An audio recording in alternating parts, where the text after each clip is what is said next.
called that. So now, let's go into Gnosticism. How many have heard about Gnosticism?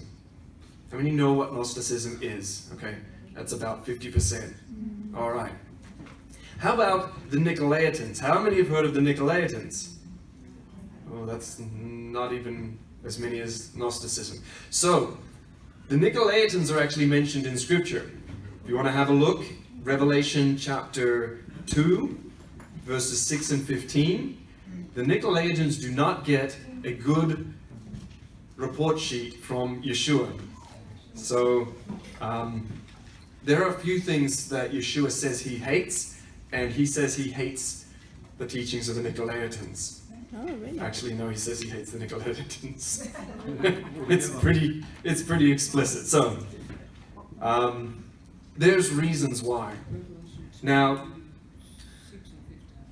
Gnosticism actually was probably the most dangerous heresy that threatened the early church during the first 3 centuries.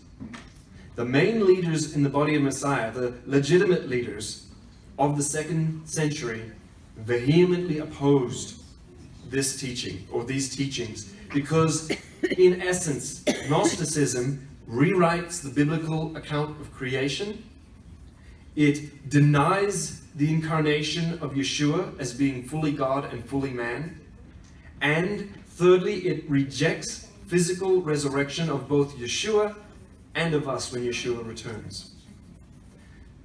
Now, none of the Gnostics ever referred to themselves as Gnostics. But just as with many other cults, they called themselves enlightened Christians. Progressive Christians would be, yes, a modern day synonym possibly. Now, there are many contradicting views within the Gnostic writings, but here is a summary of the teachings that they actually agree on. Number 1, this is Gnostic teaching, so just so you know, these are unbiblical teachings, but give you a preface, these are what the Gnostics teach. Number 1, the entire material world is bad, and the spirit world is good. Number 2, a divine spark is somehow trapped in some humans, and only that spark is capable of redemption. Number 3, salvation is through acquiring secret divine knowledge about themselves, their origins, and their destiny. Number 4, since a good God could not have created an evil world, the blame for the world's failings lies not with humans, but with an evil creator, God. Wow. And number 5, to give a little perspective on that, usually the explanations given is that the true, good God created or emanated spiritual beings called archons, who either emanated or produced other archons. Think of archangel, it's spelled similar. Now, a mishap by Sophia, which in Greek means wisdom, led to the creation of an evil archon who created our world and pretends to be God.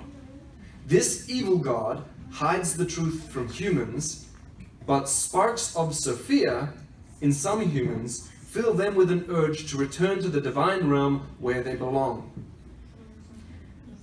In essence, Gnosticism is salvation by knowledge, whereas we, from a scriptural perspective, say salvation is by faith, by trust in Yeshua.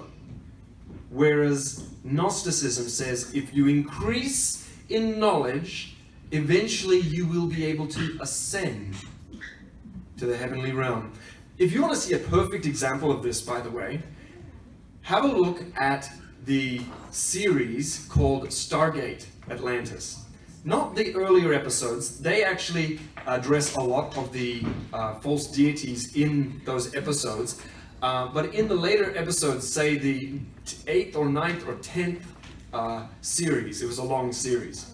So in the 8th, 9th or 10th series, and yes, by the way, I have watched all of them, the scientist gains sufficient knowledge that he is able to ascend into a spark of energy.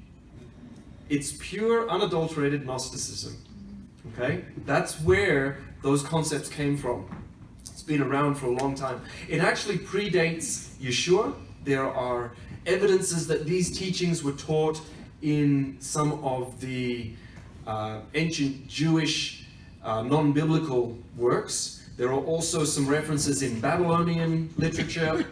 If you look at or understand Buddhism, you'll see some of the teachings in Buddhism. New Age was mentioned. New Age is not new, it's just Eastern mysticism rebranded.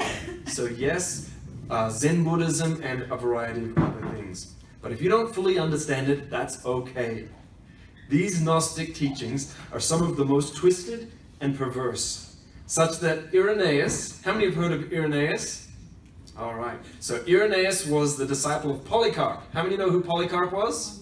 Okay, so Polycarp was the disciple of John the Beloved. Okay, so you're talking of a third generation disciple of John the Beloved, Irenaeus. He wrote a 5-volume set which he titled Against Heresies. The whole purpose of that 5-volume set is to refute Gnosticism. So this has been around for a long time. Have you read it? So I got to read it. By the way, I've all my notes are on the website. I'm going to try and link them in the YouTube and the Facebook, and so you can get them. But I have all the links in the notes where you can actually go read some of these background information. And all of Against Heresies has been translated and it's available online. And I read through several portions of several chapters in the first volume. The chapter headings were all there, so I knew what I was looking for.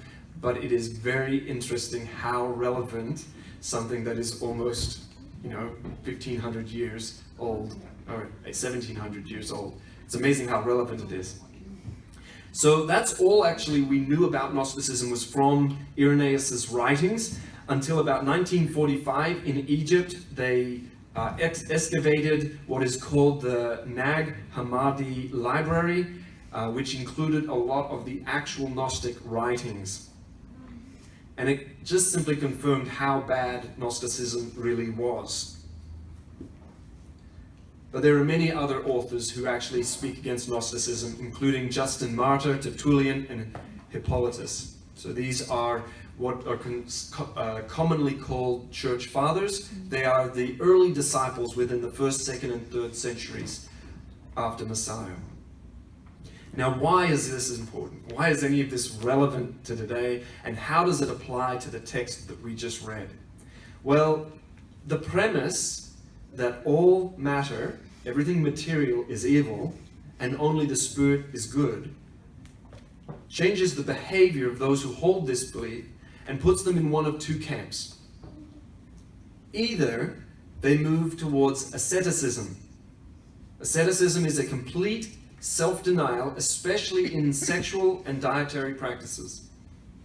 Or it moves in the opposite direction. People will go into hedonism, which is a complete self-gratification. So you've got complete self-denial and complete self-gratification.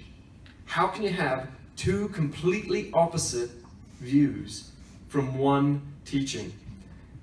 Well, this is because they considered the body as somewhat irrelevant. Anything that was done in the body only affected the physical world and not the spiritual world. And so there was no ultimate meaning except for the spirit realm. So either they sought to deny the flesh, deny the body, so as to increase their spirituality in some way, or they said, it doesn't matter, the flesh is just going to be destroyed, so we might as well eat, drink, and be merry. Exactly. It's irrelevant, and I said the bodily actions are immaterial. And I love that there's a double meaning to immaterial.